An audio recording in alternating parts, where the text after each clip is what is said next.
Little storyteller. Lily loved to paint. Her paint box was full of bright colors. One sunny afternoon, Lily decided to paint a rainbow over a field of happy yellow flowers. She squeezed big dollops of red, orange, yellow, green, blue, and purple onto her paper.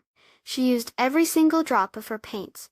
The rainbow was big and bright, and the flowers looked sunny, but now her paint box was empty. Lily wanted to draw a little bluebird singing in the sunshine, but she had no blue paint left. She looked in her art box. Besides the empty paint pots, she saw her box of colorful crayons and a bottle of white glue.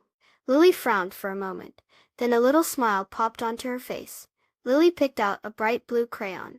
She drew a round little bluebird with a yellow beak. Then she had an idea. She carefully squeezed little dots of white glue all around the bluebird. Next, Lily found her yellow crayon. She drew a big warm sun in the corner of her paper. Around the sun, she drew wiggly yellow lines. Then, she squeezed little trails of white glue over the yellow lines, making them bumpy. When the glue dried, Lily touched her picture.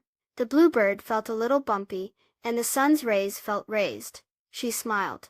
Her crayon and glue picture was even more interesting to look at and touch than her paint picture. Lily learned that even when you run out of one thing, you can find new and fun ways to be creative with what you have.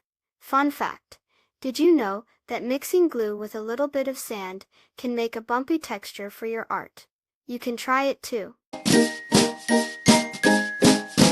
Please subscribe. Thank you.